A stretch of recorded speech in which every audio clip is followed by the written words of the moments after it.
اللہ کے بندے ہونے کا مطلب یہ ہے کہ ہم وہ جو کہیں گے وہ کریں گے، جس چیزوں سے انہوں نے منع کیا ہے اس سے ہم رکیں گے۔ اسی کو قرآن میں کہا ما آتاکم الرسول فخذوہ وما نہاکم عنہ فانتہوا، جو نبی علیہ السلام لے کر آئے ہیں اس پر عمل کرو، اور جو آپ نے منع کیا ہے اس پہ رک جاؤ۔ بس خلاصہ زندگی یہ اللہ کے احکامات اور نبی علیہ الصلوۃ والسلام کے طریقے پر زندگی آنا۔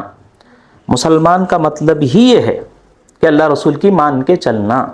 تو یہ اللہ رسول کی ماننے آنا، اس کے لیے اللہ تعالیٰ رمضان دیتے ہیں کہ اس میں ایسے پریکٹس کرو۔ دیکھو آپ کی اپنی چیز ہے، آپ اپنے پیسوں سے مثال کے طور پر حدیث خرید کے لا لیے ہیں اور رات میں سو گئے، نہیں کھا سکے، تو صبح میں کھائیں گے؟ آپ ہرگز نہیں کھائیں گے۔ کیوں؟ اس لیے کہ اس وقت میرے اللہ نے کھانے کا منع کیا ہے۔ آپ دیکھیے بچے، چھوٹے بچے بھی روزہ رہتے ہیں ہمارے، افطار کے وقت میں ساری چیزیں سامنے رکھی ہوئی رہتی، سحرن کا انتظار کرتے ہیں، کھاتے نہیں، ہاتھ نہیں بڑھاتے۔ تو وہ اپنے نفس پر کنٹرول کر رہے ہیں۔ بھوک ہے، شدید بھوک لگ، بسا اوقات تو بچے ہمارے گرما میں پیاسے ہو جاتے ہیں، شربت، ٹھنڈا شربت سامنے رکھا ہوا ہے اور گھڑی کو دیکھے جا رہے ہیں کہ کب اللہ کا حکم شروع ہوگا کھانے کا تبھی کھائیں گے۔ تو یہ اپنے آپ پر کنٹرول کرنے کی، اپنے نفس کو اللہ کے حکم کے تابع بنانے کی پریکٹس ہوتی ہے اس کے اندر۔ تو یہ رمضان المبارک تربیت کا مہینہ ہے۔ یہ روزے چھوٹے ہیں جو ہم رہ رہے ہیں، بڑے روزہ، اصل جو پریکٹس ہے ہماری بڑے روزے کی، اور وہ ہے اسلام کا۔ یہ روزہ تو سحر سے شروع ہوتا ہے، سحرن پر ختم ہو جاتا ہے، اور جو اصل بڑا روزہ ہے وہ ہمارا بالغ ہونے سے شروع ہوتا ہے، قبر پہ جانے کے بعد یا جنت کے اعلان کے بعد یا رسول اللہ صلی اللہ علیہ وسلم کے دیدار سے ہمارا وہ افطار ہوگا۔ تو اس بڑے روزے کی تربیت کے لیے اللہ نے یہ چھوٹا روزہ دیا ہے۔ بالکل صاحب، جیسا ابھی آپ نے سمجھا کہ رمضان کس لیے آتا ہے، تو میرا سوال یہی تھا کہ رمضان میں، اب رمضان میں سے 2-3 دن میں آنے والا ہے، تو رمضان کے لیے ہم کیسی پریپریشنز کر سکتے ہیں، کیسی تیاری ہماری ہونی چاہیے رمضان؟ دیکھیے آپ صلی اللہ علیہ وسلم کا آپ نے سنا ہوگا معمول کہ آپ صلی اللہ علیہ وسلم رمضان المبارک کا 2 ماہ پہلے سے انتظار کرتے تھے۔ حدیثوں میں، نمازوں میں دعا کا اضافہ ہو جاتا تھا۔ یہ کہا کرتے تھے اللہم بارک لنا فی رجب و شعبان وبلغنا رمضان، اے اللہ میری عمر میں اضافہ فرما دیجئے۔ یعنی ان 2 مہینوں میں اگر اپنے پاس بلانے کا ارادہ ہے آپ کا فیصلہ ہے تو تھوڑا سا اس میں مہلت دیجئے، رمضان آنے دیجئے۔ پھر یہ خود حضور نے 2 مہینے پہلے سے آپ صلی اللہ علیہ وسلم انتظار کر رہے ہیں، اور صحابہ کو نبی علیہ الصلوۃ والسلام رمضان آنے سے پہلے بٹھا کر ایک لمبی طویل روایت ہے جس میں اللہ کے رسول صلی اللہ علیہ وسلم کا معمول بتایا گیا۔ صحابہ کہتے ہیں خطبنا رسول اللہ صلی اللہ علیہ وسلم فی آخر یوم من شعبان، شعبان کا آخری دن تھا، آپ نے سب کو جمع کیا، پھر فرمایا ایھا الناس قد اظلکم شہر عظیم مبارک، لوگوں ایک عظیم الشان بہت برکت والا مہینہ آنے والا ہے، بہت بڑا مہینہ ہے۔ اس کی مثال سے سمجھا، اتنا بڑا مہینہ ہے کہ اس میں ایک رات ہے، اس رات کی فضیلت یہ ہے کہ وہ 1000 مہینہ سے، یعنی 80 سال سے، مہینہ ایک ہی ہے، وہ 1 منتھ ہے، اور منتھ میں 1 نائٹ اتنی بڑی ہے کہ وہ خود 82 ایئرز کی ہے۔ ہم لوگوں کو نہیں معلوم کہ ہم کو پوری زندگی 80 ایئرز ملیں گے یا نہیں ملیں گے، نہیں معلوم۔ آپ صلی اللہ علیہ وسلم کہہ رہے ہیں کہ اس منتھ میں ایک نائٹ ہے، وہ نائٹ میں کا مقام اتنا بڑا ہے کہ وہ اس میں اگر کوئی عبادت کر لے تو اللہ تبارک و تعالی 1000 مہینوں سے زائد مہینوں عبادت کرنے کا اجر و ثواب عطا فرمائیں گے۔ تو یہ آپ صلی اللہ علیہ وسلم رمضان کے آنے سے پہلے ہی آپ صلی اللہ علیہ وسلم خود تیاری کر رہے ہیں اور صحابہ کو بھی تیار کر رہے ہیں۔ کس بات پہ ابھار رہے ہیں آپ صلی اللہ علیہ وسلم؟ وہ اس روایت میں آپ صلی اللہ علیہ وسلم فرماتے ہیں کہ اللہ نے اس کے جعل اللہ صیام نہارہ فریضۃ، سب سے پہلے یہ ہے کہ اس کے دن، یہ مہینہ جو آ رہا ہے، اس مہینے کے دن کے روزے کو اللہ نے فرض کیا، وجعل قیام لیلہ تطوعا، اور اس کے رات کے تراویح کو سنت قرار دیا۔ یہ 2 چیزیں ہوں گی۔ پھر اسی میں یہ کہا گیا کہ یہ مہینہ وہ مہینہ ہے جس میں اللہ تبارک و تعالیٰ نے ہمارے لیے اعتکاف کی سنت رکھی ہے، اور یہ مہینہ وہ مہینہ ہے شہر انزل فیہ القرآن، اس لیے کہ یہ وہ مہینہ ہے جس میں قرآن اتارا گیا۔ بخاری شریف کی تیسری یا چوتھی روایت ہوگی جس میں نبی صلی اللہ علیہ وسلم کا یہ معمول تھا کہ جبرائیل علیہ السلام رمضان میں آتے اور اب تک جتنا قرآن آیا وہ حضور کو سناتے اور حضور علیہ السلام سنتے. جب پورا ہو جاتا اس سال کا تو پھر حضور علیہ السلام شروع کرتے, حضرت جبرائیل علیہ السلام سنتے. جب پورا قرآن مکمل ہو گیا تو آپ صلی اللہ علیہ وسلم 23 سال میں قرآن مکمل ہوا. ہر سال رمضان میں جبرائیل علیہ السلام آتے, حضور کو سناتے اور حضور سے سنتے. تو تلاوتوں کا معمول, ایک روزہ, دوسرا تراویح, تیسرا اعتکاف, چوتھا تلاوتوں کا, اور ایسے ہی اس مہینے کو صبر المواسات کہا گیا, یعنی غم خاری کا مہینہ, صلہ رحمی کا مہینہ. ہمارے غریب خاندان کے غریب لوگ ہیں, ضرورت مند لوگ ہیں, ان کے ساتھ خیر خواہی کا مہینہ ہر مہینے میں کرنا ہے. اس مہینے میں حدیث میں ہے, وہی روایت میں جو میں نے سنایا, آپ صلی اللہ علیہ وسلم سخی تھے بہت زیادہ, لیکن رمضان میں آپ کی سخاوت اور بڑھ جاتی تھی. ایسے جیسے تیز آندھی ہوا چل رہی ہو, ہوا چلتے وقت نہیں دیکھتی کہ بھئی ان کو ضرورت ہے یا نہیں ہے, ایسے ہی نبی علیہ السلام کی عطا اتنی بڑھ جاتی تھی کہ ان کے پاس ہے یا نہیں ہے, ضرورت ہے یا نہیں, ان کو بھی دیتے, جن کے پاس ضرورت ہے ان کو بھی, جن کو ضرورت نہیں ہے ان کو بھی دیتے تھے, سبھی کو دیتے تھے. تو شہر المواسات ہے. آپ صلی اللہ علیہ وسلم نے ایسے ہی اس مہینے کو شہر الصبر کہا, صبر سیکھنے کا مہینہ ہے. آپ جانتے ہیں کہ بھئی ایک خود ہم مسجدوں میں دیکھتے ہیں کہ سبھی آ رہے ہیں, بچے بھی آ رہے ہیں, جوان بھی آ رہے ہیں, بوڑھے بھی آ رہے ہیں, سب آ رہے ہیں. تو یقیناً ایک دوسرے کا مزاج, بچے تو بڑوں کی طرح ادب سے نہیں رہیں گے, گڑبڑ کریں گے. تو اب میں بڑا ہوں تو مجھے چاہیے کہ میں صبر کروں. میں یا بچوں کو ہم لانے سے پہلے ان کو سکھائیں کہ بیٹا گھر میں تو تم شرارت کرتے ہو, وہاں نہیں جاؤ گے, تم کو صبر کرنا ہوگا. ویسے ہی نئے مقتدی ہیں, امام ہیں, بہت سارے چیزیں ایسے ہو جاتے ہیں. تو صبر سیکھنے کا مہینہ ہے. اور ایسے ہی اللہ نے اگر ہم کو مال دیا ہے, افطار اور سحر کرانے کے بارے میں نبی صلی اللہ علیہ وسلم نے اس تفصیلی روایت میں ترغیب دی. صحابہ نے کہا اللہ کے رسول ہمارے پاس کھانا کھلانے کے لیے اتنا نہیں ہوتا کہ ہم افطار کرا دیں. آپ نے فرمایا یہ ثواب یا یہ عمل ان لوگوں کو کرنا ہے جن کے پاس بہت کچھ ہے. اگر تمہارے پاس کچھ نہیں ہے تو لسی کا ایک گھونٹ پلا دو, پانی کا ایک گھونٹ پلا دو, ایک کھجور کھلا دو, لیکن یہ مہینے کو دینے والا مہینہ بناؤ. یہ نبی علیہ السلام. تو یہ چند اعمال ہے جس کو کرنا ہے. اب جن چیزوں کو کرنا ہے اس کی اب سے تیاری کر لینا. جیسے آپ دیکھ رہے ہیں بہت سارے لوگ آج کل بیمار ہیں, شوگر پیشنٹ ہیں, بی پی پیشنٹ ہیں, کینسر کے مریض ہیں. تو ابھی سے وہ رپورٹس, وہ ڈاکٹر سے اپروچ ہو کے اس کے پاس جا کے ہم معلوم کر لینا کہ میرے لیے روزے کا امکان ہے یا نہیں. ایسے ہی تراویح کے بارے میں, راتوں میں میرے لیے قیام کوئی پرابلم کریٹ تو نہیں کر دے گا, میں ابھی سے اس کے کیسا کروں, ڈاکٹروں سے ہے, حکیموں سے ہے, یا خود اپنے تجربے سے کہ میں اگر یہ ایسی چینجنگ روٹین کو اور اپنے معمولات کو, کھانے پینے کی چیزوں کو ایسا کر لوں تو کیسا رہے گا. اور ایسے ہی اگر ہماری دکانیں ہیں تو دکان کھولنے کا ٹائم ابھی سے پلان ہو. اب ہمارا مدرسہ ہی ہے, ہم مدرسہ چلاتے ہیں, تو رمضان کے لیے پریپریشن ہمارا ایسا ہے کہ بھئی کلاسز کیسے ہوں گی, کھانے کی ٹائمنگ چینج ہو جائے گی, تو بچوں کی تعلیم کیسے ہوگی. اب بیٹھ کے ہم پلان کر رہے ہیں. ایسے ہی ہر اسکول والے کو پلان کرنا ہے, ایسے ہی ہر کاروباری کو کام کرنا ہے, ایسے ہی ہر ملازم کو رمضان آنے سے پہلے کہ یہ عبادتیں میرے روزے پورے ہو جائیں, اس کے لیے مجھے کیسا پلان کرنا ہے. سونا کب ہے, اٹھنا کب ہے, سحر کرنا کب ہے, جانا کب ہے. ایسے ہی تراویح رات میں پڑھ رہا ہوں میں, کہاں پڑھنا ہے, کتنے پارے پڑھنا ہے. ابھی سے ان سب چیزوں کی ہماری تیاری ہونا چاہیے. اس طرح سے عبادات کے لیے لوگ رمضان کو مال کمانے کا مہینہ بنا لیے, حالانکہ رمضان اعمال کمانے کا مہینہ تھا. اسی لیے دیکھیے ہوٹل والے تیاری کر رہے ہیں, حریص کی بھٹیاں لگ رہی ہیں. تو یہ دنیا کمانے کا مہینہ نہیں ہے, اعمال کمانے کا مہینہ ہے. ہمارے حضرت کہتے ہیں کہ بھئی یہ حلیم کھانے کا مہینہ نہیں ہے, حلم پیدا کرنا اپنے اندر, تحمل. دہی بڑے کھا کے ٹھنڈک آنے کی چیز نہیں ہے یہ مہینہ کہ دہی بڑی کھا رہے ٹھنڈک آ جائے گی, بلکہ یہ مہینے میں ہمارے اندر مودت آنا چاہیے. ہمارا بڑا ایک کوئی بھائی ہے, ہمارا چچا ہے, تایا ہے, ہر شخص کے خاندان میں کچھ لوگ ایسے اللہ نے بنائے ہیں کہ جن کو ضرورت ہوتی ہے کہ محبت سے دیکھیں, پیار سے دیکھیں. ایسا نہیں کہ خالی دہی بڑے کھا لے کے دہی پی لے کے روح افزا استعمال کر لیں, ایسا نہیں, بلکہ ان کے ساتھ خیر خواہی ہے. تو رمضان المبارک سے پہلے رمضان کی تیاری کا کیسے کیسے کرنا چاہیے, کیا عبادتیں کرنا چاہیے, نبی صلی اللہ علیہ وسلم نے حدیث میں بیان فرمایا. اب اس کے لیے میں اپنے اعتبار سے میری اپنی مصروفیت اور ہمارا جو روزانہ کا روٹین ہے اس کو سامنے رکھ کے میں ترتیب بناؤں گا. مثلا ایک قرآن پڑھنا چاہیے.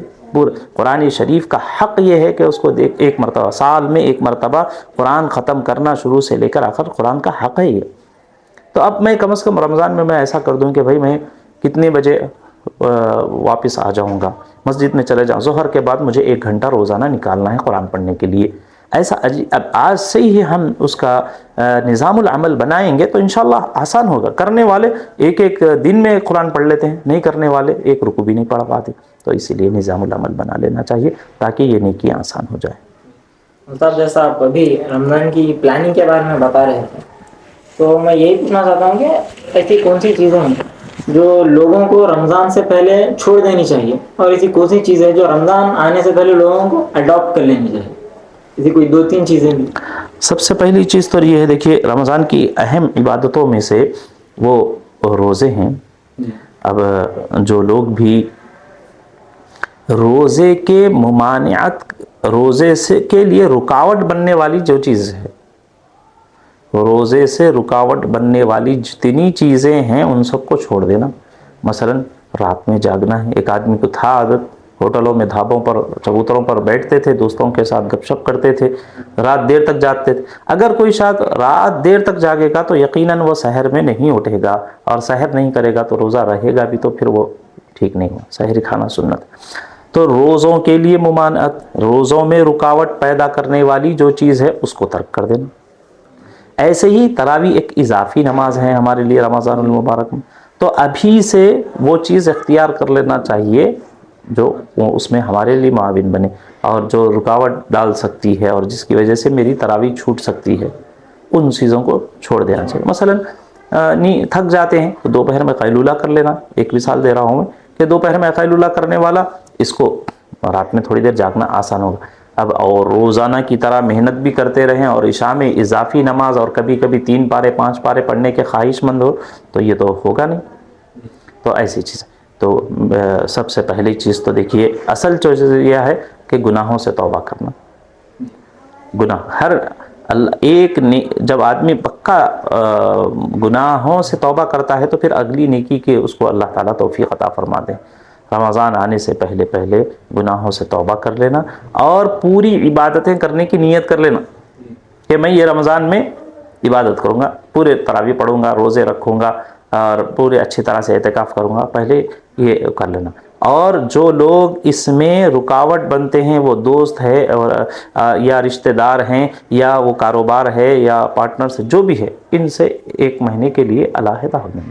ہمارے بزرگوں میں حضرت مولانا عبد الرحیم صاحب رائے پوری رحمۃ اللہ علیہ, بہت بڑے اللہ والے گزرے ہیں, رائے پور میں رہا کرتے تھے. وہ ان سے ملنے جھلنے والے کوئی ایسے آوارہ قسم کے لوگ نہیں تھے. ملنے والے اصلاح کے لیے آتے, توبہ کے لیے, واعظ و نصیحت سننے کے لیے آتے تھے.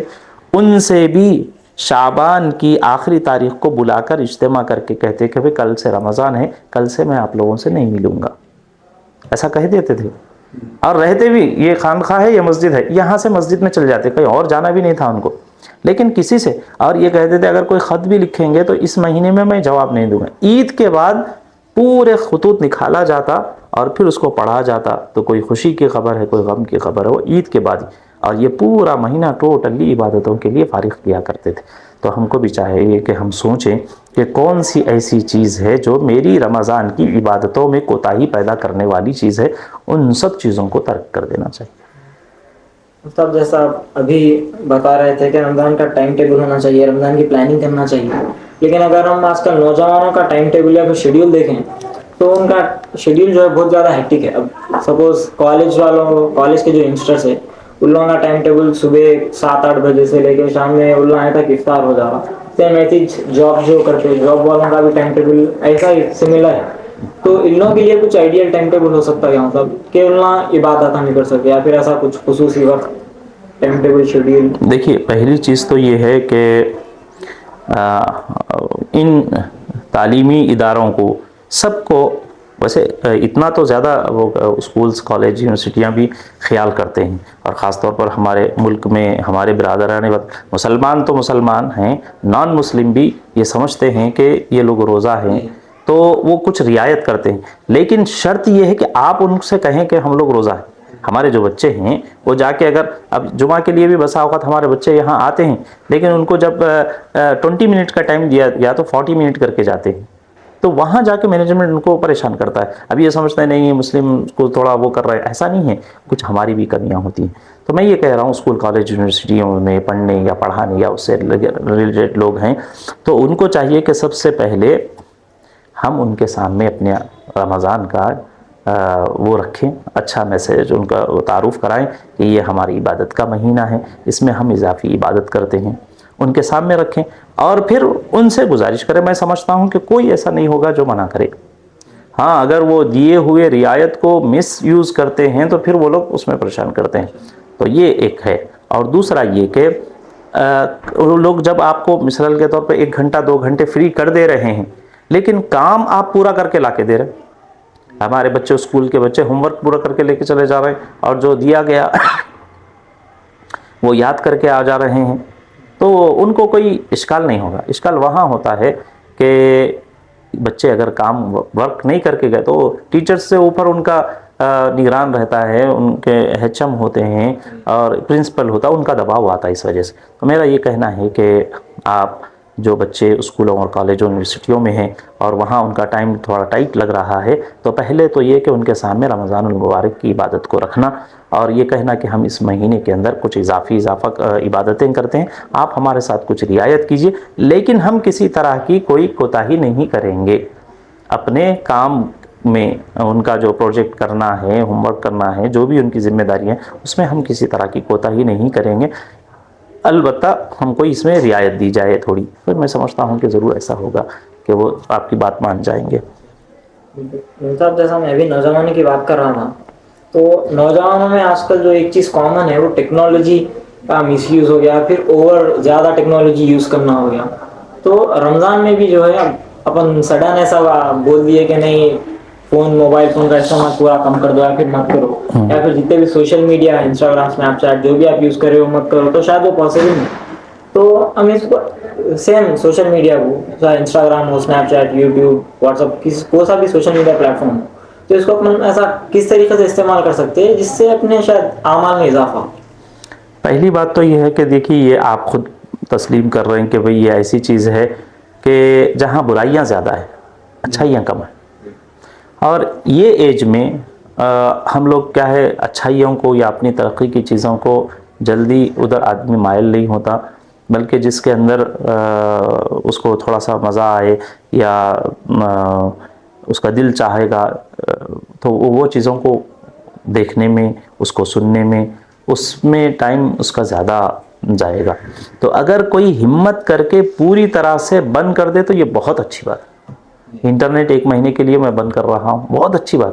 پہلے ہم بچپن میں ہم دیکھے ہیں کہ جن کے گھرانے کے اندر ٹی ویاں رہتی تھی، رمضان میں باضابطہ وہ ٹی وی کو اٹھا کے لے جا کے کہیں اوپر اس کو بند دیتے تھے۔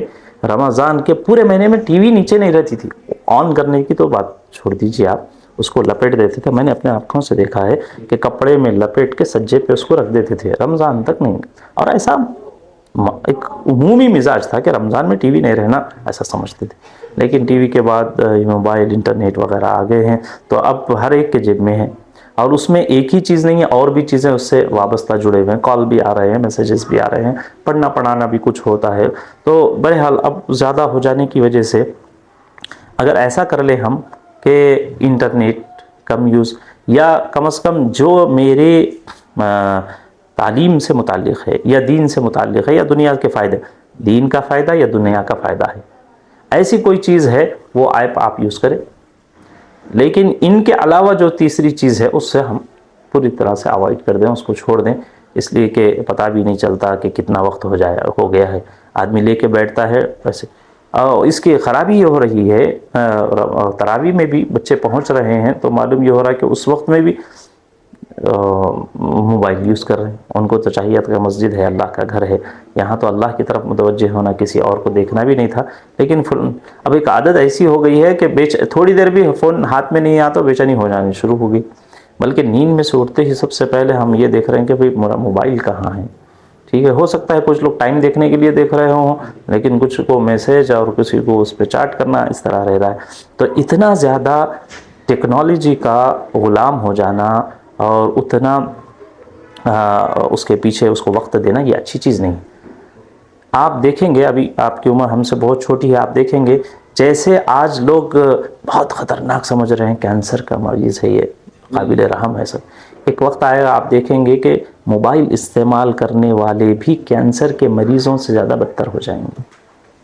سچ بتا رہے ہیں، ہم دنیا سے بالکل کٹ جائیں گے. آپ آج بھی دیکھیں بچے ماں باپ کے ساتھ بیٹھے ہوئے، موبائل مل گیا تو ان کو نا امی چاہیے نا. وہ چھوٹے بچے جو ماں کو دیکھنے کے لیے ترستے تھے، ان کے ساتھ رہنے کے لیے ترستے تھے اور ان کے پیچھے پیچھے ہی رہتے تھے، وہ بچے بھی موبائل کی وجہ سے ماں کو چھوڑ دے رہے ہیں. ہم تو یہ قیامت کی علامتوں میں سے سنے ہیں جو قرآن شریف میں ہے کہ جب قیامت کا سور پھونکا جائے گا تو مائیں اپنے گود میں دودھ پلاتے بچوں کو چھوڑ کے چلے جائیں گی، بول کے یہ قرآن شریف میں ہے کہ جب یا ایھا الناس ان زلزلۃ الساعۃ شیء عظیم یوم ترونها تذهل كل مرضعة عما ارضعت وتضع كل ذات حمل حملها. یہ کہا گیا کہ قیامت کا جب سور پھونکا جائے گا تو دودھ پلاتی ہوئی مائیں اپنے دودھ پیتے بچے کو چھوڑ کے بھاگ جائیں گی. لیکن وہ قیامت سے پہلے یہ چھوٹی قیامت ایسی دکھ رہی کہ آج مائیں موبائل کی وجہ سے چھوڑ کے جا رہے ہیں. تو صرف اللہ کو نہیں بھول رہے ہیں، صرف اللہ رسول کو نہیں بھول رہے ہیں، قرآن کو نہیں بھول رہے ہیں، دنیا بھی برباد کر رہے ہیں. اپنا کالج بھول جا رہے ہیں، اپنے کالج کے سبجیکٹس بھول جا رہے ہیں. اپنے ماں باپ جنہوں نے ہاسپٹل میں ہیں وہ کال کر رہے ہیں، ان کو آپ کوئی وہ نہیں کر رہے ہیں، ان کی طرف گولی منگا رہے ہیں کہ گزارا بیٹا گولی لا کے دو. تو ابھی اس کا میچ چل رہا ہے یا کچھ اور مشغولیت میں اٹھ کے نہیں جا رہا، وہیں بیٹھے ہوئے ہیں، اسکرول کرتے چلے جا رہے ہیں. ایسا تو میں یہ کہنا چاہ رہا ہوں کہ اگر کوئی موبائل نہیں چھوڑ سکتے، انٹرنیٹ بند کر لیجیے، 1 مہینے کے لیے انٹرنیٹ بند کر لیجیے. یہ بھی نہیں ہو سک رہا ہے تو خاص ایپ اپنے رکھ لیجیے. یہ بھی نہیں ہو سک رہا تو ٹائم فکس کریے کہ یہ ٹائمنگ سے یہ ٹائمنگ تک میں ایسا کروں گا. اگر ہمارے حضرت فرماتے تھے کہ ہر کام کے لیے ایک وقت ہونا چاہیے، ہر وقت کے لیے ایک کام ہونا چاہیے. صبح اٹھتے ہی مجھے کیا کرنا چاہیے، یہ ٹائم ہے میرا، اس وقت میں ایک کام ہونا. ہر کام کے لیے ایک وقت ہونا چاہیے. جس کے پاس ہر ٹائم کے لیے کام نہ ہو اور ہر کام کے لیے کوئی ٹائم نہ ہو، وہ کبھی ترقی نہیں کر سکتا. پھر وہ کبھی کہ ادھر بھاگ رہا ہے، کبھی ادھر بھاگ رہا ہے، کبھی ادھر بھاگ رہا ہے. میں سمجھتا ہوں جو نمازیں ہم کو دیے گئے ہیں وہ زندگیوں کو اصول کے مطابق لانے کے لیے ہی ہم کو دیے. کوئی 5 وقتہ نماز پڑھتا ہے تو اس کا شیڈول خود بخود آدھا تو بنا دیا شریعت نے، آدھا آپ کو کر لینا ہے. تو رمضان المبارک میں جو سوشل میڈیا ہے اس سے جتنا ہو سکے پرہیز کرنا، اجتناب کرنا، دور رکھنا، اٹھا کے بند کر کے کہیں تو بھی رکھ دینا. اگر کسی سے اتنا کوئی، جیسے مثال کے طور پہ چھوٹے بچے ہیں، 10th کلاس کا ایک بچہ، اس کو کیا ضرورت ہے، اب 10th پاس کر دیا، اس کو کیا ضرورت ہے، کون فون کرے گا اس کو، بتائیے آپ. اس وقت وہ بھی فون کے پیچھے لگے ہوئے ہیں. یا کون سا اتنا ضروری اس کو میسج آئے گا کہ اگر وہ نہیں دیکھے گا تو کچھ خدا نخواستہ کچھ ہو جائے گا. ایسا نہیں. بڑے لوگ ہیں، والد ہے، دادا ہے، جو بڑے ہیں ان کو اچانک کوئی نیوز آ سکتی ہے، اطلاع آ سکتی ہے. ایسا ان لوگ تو چلتا رکھتا ہے. لیکن چھوٹے چھوٹے بچے بھی، اب تو 5th 4th کے کلاس کے پاس بھی بڑے بڑے فون ہیں، ان کو تو کوئی ضرورت ہی نہیں ہے. نہ ان کو کال آتے ہیں، نہ ان کو اتنا کوئی ضروری ہے کہ وہ بکس سے ہٹ کے اس میں کچھ پڑھیں گے. ایسا کچھ نہیں ہے. تو میری ریکویسٹ تو آپ کے توسط سے اور آپ کے چینل کے توسط سے سارے ہی مسلمان نوجوان بچے اور بچیوں سے یہ ہے کہ رمضان المبارک کے حد تک فون کو چھوڑ دیجیے. ہمارے اس کو مدرسے میں ایک بچی ہے، اس کو ہم سمجھائے کہ فون کو ہاتھ نہیں لگانا. تو آپ اتنی خوشی ہوتی کہ ایک مرتبہ پھر اس کو کچھ کام تھا تو جا کے ذرا وہ فلاں باجی کے پاس سے ذرا فون لے کے آئیے بول کے ہم بولے. تو وہ لے کے آ رہی تھی، تو لے کے آتے وقت ایسا اوڑھنی سے ایسا پکڑی ہوئی تھی، وہ فون کو ایسا اوڑھنی سے پکڑ گئی، ایسا یوں پکڑ کے رہے. تو ایسا کیوں پکڑ کے لائے؟ تو نہیں، آپ بولے تھے کہ فون کو ہاتھ نہیں لگانا، تو ہم اس وقت سے ہاتھ نہیں لگا رہے. تو شکایت تو بچے ہمارے کرتے ہیں. تو میں آپ کے توسط، آپ کے چینل کے توسط سے ہمارے سب بچے بچیوں سے میں کہوں گا کہ رمضان المبارک میں ہم فون سے دور رہیں گے. کم از کم اتنے حد تک تو ہم یہ کریں، نہیں تو انٹرنیٹ سے دور رہیں گے. نہیں یہ بھی نہیں ہو رہا تو وہ جو ایپ ہیں یا یوٹیوب ہے یا ایسی چیزیں ہیں جہاں جانے کے بعد نہ چاہتے ہوئے بھی آدمی برائی دیکھنے سننے لگا جاتا ہے، ان کو تو ہر حال میں آپ اس کو ڈیلیٹ ہی کر دیجئے کہ یہ چیز فیس بک نہیں رہے گی یا فلاں نہیں رہے گا، جس کی یوٹیوب نہیں رہے گا 1 مہینے کے لیے نکال دو کام، پھر ڈاؤن لوڈ کرنا کوئی مشکل بھاری کام نہیں. میں امید کرتا ہوں کہ یہ سب چیزوں سے احتیاط کریں گے. جو ایسا مصعب آپ نے بتایا نہیں کہ ڈیلیٹ کر دینا بہتر ہے، یہ جو بھی ساری چیزیں ہم نے بتائی، تو مجھے لگتا ہے شاید اس میں پیرنٹس کا بھی ایک بڑا کی رول پلے ہوتا ہے. اگر ماں باپ دور رکھیں گے، مطلب 5th 6th کلاس کے جو چھوٹے بچے ہیں ان لوگوں کو تو ماں باپ سمجھا سکتے ہیں. بڑے بچے بولے تو پھر بھی دوستوں میں لے کے یوز کے لیے کبھی یا پھر جھگڑ کے لیے، لیکن چھوٹے بچوں کو شاید ماں باپ روک سکتے ہیں. جی ہاں، والدین کو تو والدین سے تو ہم سے پوچھا جائے گا. والدین کر سکتے نہیں بلکہ کرنا ہی چاہیے. ان سے تو پوچھا جائے گا نا کہ کلکم راعٍ وکلکم مسئول عن رعیتہ. ہم میں سے ہر ایک، ہم سے صرف یہ نہیں پوچھا جائے گا کہ آپ اپنے اولاد تھی اس کو کھلائے نہیں کھلائے، کپڑے پہنائے یا نہیں پہنائے، اس کی ضرورتیں پوری کیے یا نہیں کیے. صرف یہی نہیں پوچھا جائے گا بلکہ ہم سے یہ بھی پوچھا جائے گا کہ ان کو نیکیاں سکھائے یا نہیں سکھائے، یا ان کو برائیوں سے روکے یا نہ. قُوا أَنفُسَكُمْ وَأَهْلِيكُمْ نَارًا، قرآن شریف میں کہا گیا کہ اپنے آپ کو بھی اور اہل کو بھی بچانا ہماری ذمہ داری ہے، آگ سے بچانا ہماری ذمہ داری. تو اس زمانے میں موبائل ایک آگ اور ایک جہنم ہی ہے. اس سے بچوں کو، والدین کو چاہیے کہ بچوں کو اس کی خرابی بتائیں کہ یہ ایک بہت خراب چیز ہے، جہنم میں لے جانے والی چیز ہے، اس سے دور رہو. اس کے علاوہ جو چاہے مانگے تو دے دینا چاہیے. موبائل کے بجائے اس کو بیٹ بال دلا دیجیے، آپ فٹ بال دلا دیجیے، آپ اس کو بیڈمنٹن دلا دیجیے، کوئی کھیل یعنی جس سے فزیکلی ان لوگ ایکسرسائز ہو جائے، ایسی ضرور چیز دے دو. مانگو تو ضرور دینا چاہیے. یہ چیز بہت نقصان دہ ہے. ہم دیکھ رہے ہیں کہ ہمارے ملک میں یہ زیادہ ہے، یورپ امریکہ وغیرہ میں، اور ہم سے زیادہ جو دیگر مذاہب والے ہیں وہ اس سے اپنے بچوں کو بچا رہے ہیں. آئی فون بنانے والے نے اپنی بیٹی کو 18 سال کی عمر تک فون نہیں دیا تھا. اس نے کہا تھا کہ نہیں یہ تمہارے لیے نقصان دہ ہے. تو بنانے والا خود کہہ رہا ہے کہ بھئی نہیں یہ چیز مفید نہیں ہے. تو والدین کو سمجھنا چاہیے. یہ اصل میں عادت کہاں سے آ رہی ہے؟ بچپن میں جب بچے روتے ہیں تو موبائل دینے سے وہ خاموش ہو، وہاں سے یہ عادت. دودھ پینا ہے تو موبائل چاہیے، ہوم ورک کرنا ہے تو موبائل چاہیے، اب گھر سامان کچھ منگانا ہے تو بچے کو اچھا آنے کے بعد موبائل دیتا ہوں. تو یہ ہم خود اپنے بچوں کو اس خرابی کا عادی بنا رہے ہیں. تو والدین کو جیسے اب گھر کے اندر ہمارے چاقو رہتی ہے، سلنڈر رکھا ہوا ہے، استری رکھے ہوئے رہتے ہیں، ہم بتاتے ہیں کہ یہ خراب ہے لیکن خراب چیز ہے. چاقو ہے مگر اس کو یہاں یوز نہیں کرتے. ایسے ہی موبائل کے بارے میں بھی والدین کو بھی چاہیے کہ اپنے بچوں سے یہ کہیں کہ موبائل سے دور رہیں. صاحب جیسا ابھی ہم نوجوانی کے بارے میں بات کر رہے تھے، یہ جو رمضان میں آج کل کلچر بن گیا ہے، خاص کر کے حیدرآباد جیسے بڑی سٹیز میں، کہ رمضان ایکسپوز کے نام سے پنچنال میں ایونٹس کرانا، یہ ساری چیزوں کی وجہ سے کہیں نہ کہیں شاید رمضان کا جو اصل موضوع تھا، رمضان میں جو اسپریچولیٹی، رمضان میں جو ہمارا خدا سے رشتہ بننا تھا، شاید وہ کہیں نہ کہیں دھندلا پڑ رہا ہے. خاص کر کے اس کا افیکٹ جو ہے نوجوانوں پہ بہت زیادہ ہو رہا. تو اس کے اوپر آپ کچھ اگر نہیں دیکھیے، ہر چیز کے اچھا پہلو بھی ہے اور اس کا خراب پہلو بھی ہے. کچھ لوگ ہوتے ہیں اصل میں ان کو اسی نہج سے بولنا پڑتا ہے تبھی جا کے وہ سمجھیں گے. ہم جلسے بھی کرتے ہیں. دیکھیے ہمارا ایک سال بھر کا جلسہ ہوتا ہے مسجد کے اندر، کم از کم ہم سال میں 1 مرتبہ باہر جلسہ کرتے ہیں. اس کی وجہ ہے، اس کی وجہ یہ ہے کہ کچھ لوگ ہیں جو غسل سے نہیں رہتے.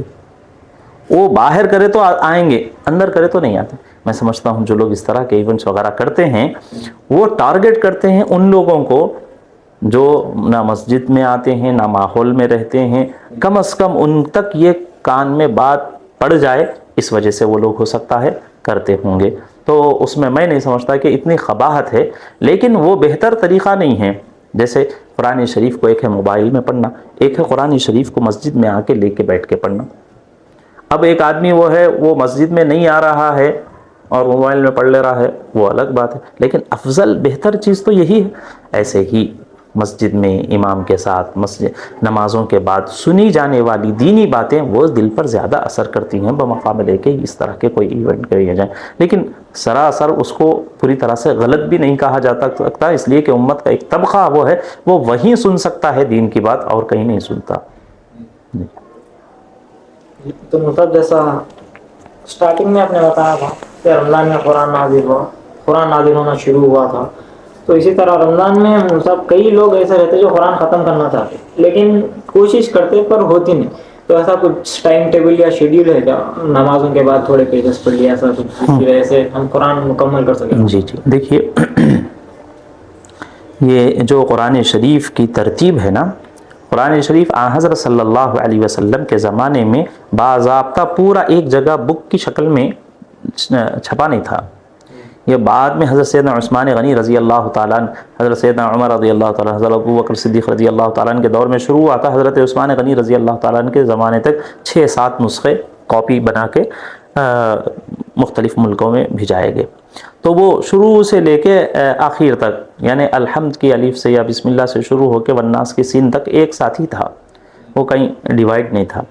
پھر بعد میں صحابہ نے حضور صلی اللہ علیہ وسلم سے یہ سنا تھا کہ ایک ہفتے میں قرآن ختم کرنا چاہیے، تو ان لوگوں نے 7 منزلیں بنائیں. تو 7 منزل، ہر منزل ایک دن پڑھتے جائیں گے تو 7 دن میں قرآن ختم ہو جائے گا. پھر اس کے بعد لوگوں نے یہ دیکھا کہ لوگوں کے اندر کمزوری آ گئی ہے کہ ایک منزل نہیں پڑھ رہے ہیں، تو اس کو یعنی پاروں میں ڈیوائڈ کر دیا کہ 30 کم از کم ایک مہینے میں ایک قرآن ہو جائے. اس کے لیے قرآن شریف کو 30 پاروں میں تقسیم کیا گیا، برابر آیتیں وغیرہ دیکھ کے 30 میں ڈیوائڈ کر دیا تاکہ ایک آدمی ایک پارہ پڑھ لے تو ایک مہینے میں ایک قرآن ہو جائے گا. پھر کمزوری آئی تو لوگوں نے اس میں نفس لگایا، یعنی ہر پارے کا نفس. پھر ربع بھی لگا، نفس لگائیں گے تو 2 مہینے میں ہوگا، اور اگر ربع اس کا اور آف کر دیں گے، آپ آدھا کر دیں گے تو 4 مہینے میں قرآن شریف ہوگا. پھر بعد میں رکوعوں کے اعتبار سے بھی اس کو تقسیم کیا گیا. جیسے رمضان المبارک میں خصوصی طور پر ہمارے دیار میں، ہمارے ملکوں کے اندر 27 رمضان میں 27 دنوں میں قرآن شریف مکمل کرتے ہیں. تو اس کے لیے وہ رکوع کی ترتیب، ہر رکعت ہر دن 20 رکوع اگر کوئی پڑھے گا تو 27 دن میں جا کے قرآن شریف مکمل ہو جائے گا، 20 رکوع. تو اس طرح سے اور ایسے ہی 15 سطر کی قرآن ہیں. ایک صفحہ ایک آدمی پڑھتا ہے، ایک صفحہ ایک آدمی پڑھ لے رہا ہے، تو اس طرح سے 20 دن میں ایک قرآن ہوتا ہے.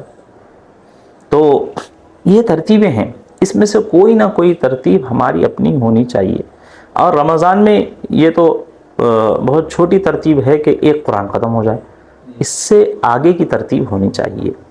رمضان میں یہ کوشش تو ہر حال میں ہونا چاہیے کہ ایک قرآن شریف ختم ہو جائے.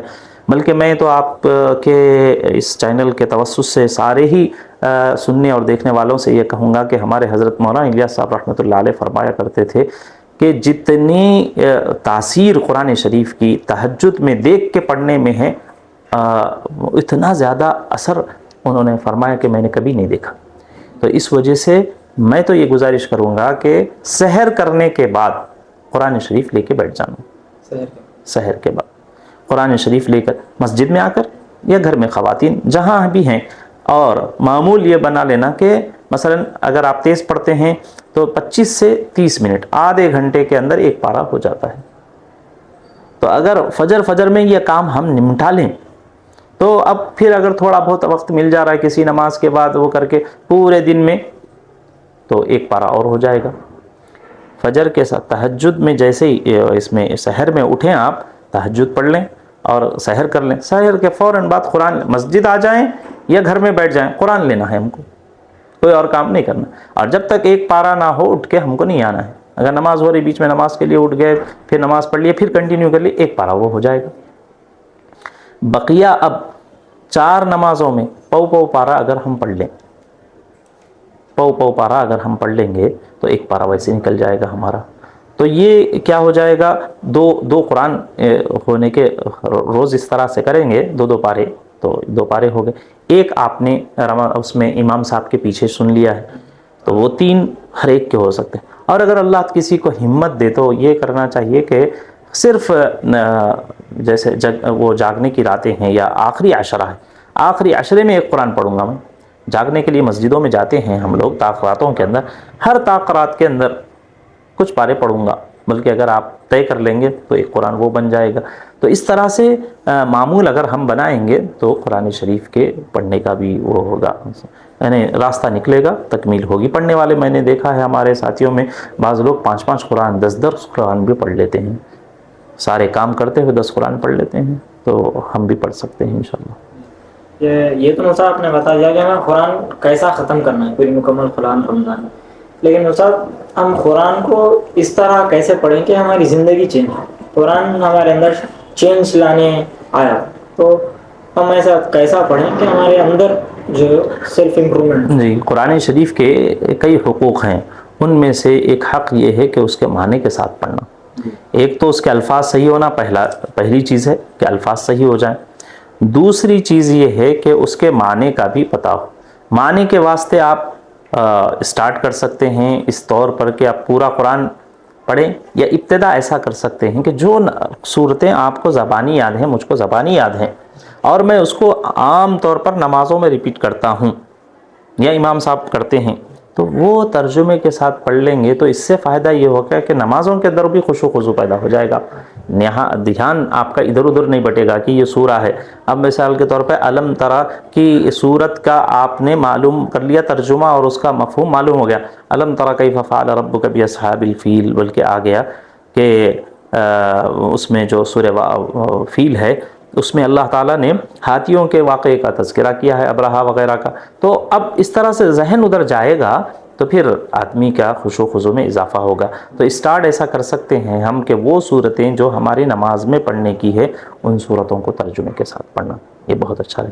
اور اس کے علاوہ آپ صلی اللہ علیہ وسلم نے مرد حضرات سے یہ کہا تھا کہ سورہ مائدہ ہر مرد کو ترجمے کے ساتھ معلوم ہونا چاہیے۔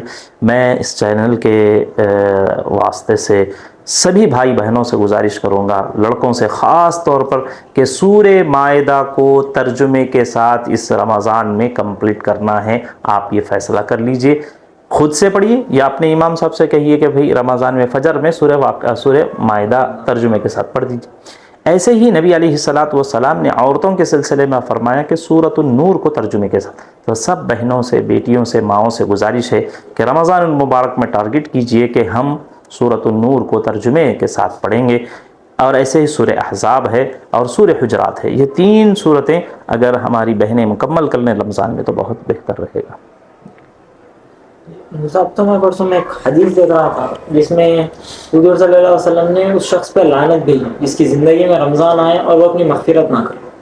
تو اب رمضان شروع ہونے والا ہے کچھ دن میں، تو ایسے کچھ پریکٹسز یا پھر چیزیں جو ہم کر سکیں کہ ہماری مغفرت ہو۔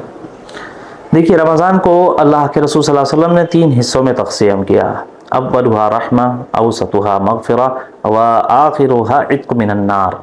آپ صلی اللہ علیہ وسلم نے ہی فرمایا ہے کہ رمضان المبارک کا پہلا عشرہ یہ رحمت ہے، یعنی اللہ کی خاص رحمت برستی رہتی ہے اس میں، یعنی جیسے بارش ہو رہی تو ہم کیا ہو جاتے ہیں پوری طرح سے، اگر گندگیاں بھی ہیں تو ہماری دھلتے چلے جاتی ہیں، تو رحمت ہے، رحمت مانگتے رہنا چاہیے اللہ تعالیٰ سے کہ اللہ اے یا ارحم الراحم ارحمنا یا ارحم الراحم، اے اللہ ہم پر رحم فرمائیے، آپ ہی رحم کرنے والے ہیں۔ اور پھر دوسرے عشرے کے بارے میں فرمایا مغفرت کا ذریعہ ہے، تو خوب اللہ تبارک و تعالیٰ سے مغفرت کی دعائیں مانگنا۔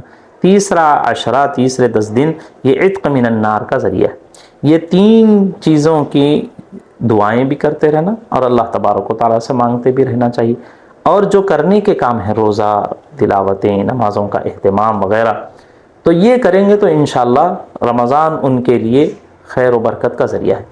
ہمارے حضرت نے ایک جگہ لکھا ہے کہ بہت سارے لوگ، شیطان ایسا بہت ساؤں کو وہ کر دیتا ہے، ورغلا دیتا ہے کہ سحر کھائے تو سستی میں فجر کی نماز چھڑا دیتا ہے، اور ظہر کی نماز تو قیلولہ کے نام پہ کہ روزہ ہے، تھکے ہوئے ہیں، گرمی بہت زیادہ ہے، ٹائٹ ہو گئے ہیں، کام سے آئے ہیں، ابھی دکان بند کیے ہیں، تو ظہر ایسا چھڑا دیتا ہے، اور عصر کی نماز افطار لانے میں چلے جاتی ہے کہ افطار لانا ہے، خریدنا ہے، اور مغرب کی نماز افطار کاٹ رہے ہیں، اب جا کے کہیں تو جگہ نہیں ملے گی یا نماز جماعت سے نہیں ملے گی، اس وجہ سے مغرب چھوٹ جا رہی، اور عشاء کی نماز تراویح سے بچنے کے لیے شیطان چھڑا دیتا ہے۔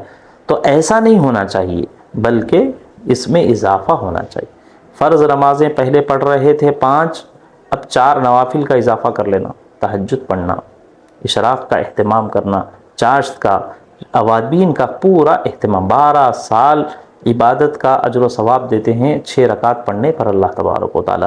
تو بہت زیادہ ان نوافل کا اہتمام اور اپنے قضائے عمری کی فکر کر دینا چاہیے کہ روزانہ ہر نماز کے ساتھ ایک قضائے عمری. ابھی ظہر پڑھے ہم میں سے ہر ایک جوانی میں ہم کو معلوم نہیں تھا اور ہماری نمازیں مس ہو رہی تھی. اب اچھا ہے ظہر کے ساتھ ایک ظہر کی چھوٹی ہوئی آخری ظہر کی نماز پڑھ رہا ہوں، ایک قضا پڑھنے کی معمول بنانا، اس وقت تک پڑھتے رہنا جب تک دل مطمئن ہو جائے کہ بھئی نہیں میری اب کوئی نماز قضا نہیں ہوگی، الحمدللہ میں نے پوری نمازیں پڑھ لی ہیں. اس سے آدمی کو نمازی بننے کا بھی آسان حوصلہ آ جاتا ہے کہ میں نمازی بن جا، صاحب ترتیب بن جا سکتا ہوں میں. تو یہ رمضان المبارک میں اللہ کی یا نبی علیہ الصلوۃ اور حضرت جبرائیل علیہ السلام کی بد دعا، نبی صلی اللہ علیہ وسلم کی آمین سے اگر ہم بچنا چاہتے ہیں تو جو کرنے کے کام ہیں جس میں فرائض، نمازوں کا اہتمام، وہ روزوں کا اہتمام، یہ چیزیں ہیں کہ اس کی وجہ سے انشاءاللہ اللہ تبارک و تعالی ہم کو اس ہلاکت کی بد دعا سے محفوظ رکھیں گے. صاحب جیسے رمضان میں 3 عاشورے، 3 پہلا عاشورہ، دوسرا، تیسرا، تو یہ 3 عاشوروں کے لیے کچھ اسپیسیفک دعا ایسا کچھ ہے کیا؟ ہاں دعائیں ہیں وہ یہ کہ اے اللہ، یہ آج کل وہ کارڈوں کے اندر بھی چھپی ہوئی دعائیں آتی ہیں، تو وہ دعاؤں کا اہتمام کر لینا چاہیے. 3 عاشوروں. تو اینی کچھ اسپیسیفک ذکر ہے کیا؟ مطلب جیسا نارملی ذکر کرتے ہیں تو ہاں ویسے ہاں سبھی کر سکتے ہیں، البتہ عام طور پر وہ جو دعا پڑھی جاتی ہے اشہد ان لا الہ الا اللہ استغفر اللہ اسألک الجنہ واعوذ بک من النار. 2 چیزیں ہیں مانگنے کی، وہ ایک تو لا الہ الا اللہ کی کثرت، اشہد ان لا الہ الا اللہ استغفر اللہ، کلمہ شہادت. 4 چیزیں آپ صلی اللہ علیہ وسلم نے فرمائی تھی، اس کو ہمارے بڑوں نے اس دعا میں جوڑ لیا ہے. ایک تو کلمہ شہادت، کلمہ لا الہ الا اللہ کی کثرت کرنا، دوسرے استغفار کی کثرت کرنا، تیسرے جنت کا مطالبہ کرنا، جہنم سے پناہ چاہنا. اسی کو یہ 4 چیزوں کو ہمارے بزرگوں نے یہ دعا میں جوڑ دیا، اشہد ان لا الہ الا اللہ استغفر اللہ اسألک الجنہ واعوذ بک من النار. یہ دعا کثرت سے پڑھتے رہنا چاہیے. سر ہم رمضان میں قرآن مجید کی تلاوت، ترجمہ تو سنتے ہیں، اسے چھوڑ کے اگر کوئی ایک بک اگر آپ ہمیں ریکمینڈ کریں کہ رمضان میں یہ بک کا اگر آپ مطالعہ کریں تو بہتر ہے، تو ایسی کوئی بک؟ دیکھیے اس میں کیا ہے، ہر شخص کے اپنے بڑے ہیں، تو جن کو وہ بڑا سمجھتا ہے ان کی کتابیں پڑھ لینا چاہیے. اب اگر میں کہوں کہ بھائی مجھے کوسی اچھی لگی، یہ آپ بول سکتے ہیں کہ میں تو فضائل رمضان حضرت شیخ زکریا صاحب رحمۃ اللہ علیہ کی، بہت بڑے اللہ والے تھے اور بڑی خانقاہ وہ چلاتے تھے اور مستقل ان کے پاس پوری دنیا کے مریدین آیا کرتے تھے. تو سارے مریدین کے لیے مفید جو چیز ہوتی تھی، چونکہ جس شیخ سے مختلف لوگ جڑے ہوئے ہوتے ہیں تو اس کے پاس ساروں کے احوال، سارے لوگوں کی کیا امراض ہیں، اس امراض کا کیا علاج ہے، ویسا بات وہ رکھتے تھے. تو حضرت شیخ زکریا صاحب رحمۃ اللہ علیہ کے فضائل رمضان اس سلسلے میں مفید ہوگی میرے اپنی حد تک، اور دوسروں کے لیے، سب کے لیے یہ ہے کہ اپنے شیخ سے، اپنے استاد سے، اپنے بڑوں سے پوچھیں کہ کون سی کتاب پڑھنا چاہیے. وہ کتاب پوچھ کے اس کو ضرور مطالعے میں رکھنا چاہیے. اور اگر مجھ سے پوچھیں تو فضائل رمضان بہت زیادہ مفید ہے. اس کے علاوہ اکابر کا رمضان، اس طرح بہت ساری کتابیں ہیں، جو چاہے کتاب آپ کو مفید لگے اس کو ضرور مطالعہ کرنا چاہیے. اب تو میرے سوال جواب کا سلسلہ جو ہے وہ ختم ہو گیا، لیکن اگر نوجوانوں کے لیے اسپیشلی میں بناتا ہوں تو جو نوجوانوں کو اگر کوئی پیس آف ایڈوائس اگر آپ دینا چاہ رہے ہیں اس رمضان کے لیے تو کیا ہے؟ نوجوانوں کو تو دیکھیے، جوانی کیا ہے، اللہ کی ایک بہت بڑی نعمت ہے. اللہ تبارک و تعالی قیامت میں جو سوالات کریں گے اس میں زندگی سے متعلق بھی ہے کہ میں نے تم کو زندگی دی، کیا تم نے کیا کیا. پھر زندگی میں خاص طور پر جوانی سے بھی متعلق پہنچیں گے، وعن شبابہ فیما افنا، کہ جوانی کہاں کھپائی ہے. تو اللہ تبارک و تعالی جوانوں سے جوانی کے بارے میں سوال کریں گے. کیوں؟ اس لیے کہ جوان کے اندر وہ قوت اور قدرت اور طاقت ہوتی ہے جو عام طور پر بڑی عمر والوں میں نہیں ہوتی. بڑی عمر والے 10 مرتبہ سوچ کے 1 مرتبہ کرتے ہیں, جوان 10 مرتبہ کر کے 1 مرتبہ سوچے گا. اب اگر مثال کے طور پہ کہیں جانا ہے, سمجھیے آپ کو یہاں سے, تو اب ہم بڑے لوگ سوچیں گے کیسا جائیں گے بھائی, ٹرین کتنے بجے ہے, اور اچھا بس کتنے بجے جا سکتی ہے, پلین کا بھی کچھ ہو سکتا ہے کہ گاڑی مل سکتی ہے کہ. اب ہم ایسا کریں گے, جوان بچوں سے کہو چلنا ہے, وہ ان کے دماغ میں بھی نہیں آئے کہ کیسے جانا ہے, نہیں جانا ہے جانا ہے. تو ان کے عزائم اتنے بلند ہوتے ہیں کہ وہ بہت کچھ کر سکتے ہیں. دیکھیے آپ, میں نوجوانوں سے کہوں گا اس موقع پر آپ کے چینل کے واسطے سے, کہ آپ صلی اللہ علیہ وسلم دنیا سے رخصت ہو رہے تھے, مدینے میں بڑے بڑے صحابہ موجود, حضرت سیدنا ابو بکر, حضرت عمر, حضرت علی, حضرت عثمان ابن عفان, ابو ہریرہ اور بلال, بہت بڑے صحابہ موجود تھے. دنیا کا آخری سفر اور نبی علیہ الصلوۃ والسلام کروا رہے تھے, اور ایک غزوے پر بھیج رہے تھے ایک جماعت کو نبی صلی اللہ علیہ وسلم. اس کا کمانڈر آپ صلی اللہ علیہ وسلم نے حضرت اسامہ کو بنایا تھا, جن کی عمر 17 سال کی تھی. 17 سال کے نوجوان کے ہاتھ میں پوری امت کی لگام دے کر حضور صلی اللہ علیہ وسلم جا رہے ہیں. اگر قوموں کا عروج و زوال جو ہوتا ہے وہ نوجوانوں کے ذریعے سے ہوتا ہے. 10 سال, 5 سال کے بعد, 50 سال کے بعد, 20 سال کے بعد ہماری قوم کیسے رہے گی, ہم آج کے نوجوانوں کو دیکھ کے بول سکتے ہیں کہ ہماری قوم کا مستقبل ہے وہ. اگر وہ اچھے ہیں, اسٹرانگ ہیں, عقیدے کے اعتبار سے, عمل کے اعتبار سے, ہم خوش ہو کے ہم سو جانا چاہیے اپنی قبروں میں کہ ہمارے قوم کا مستقبل بہتر ہے.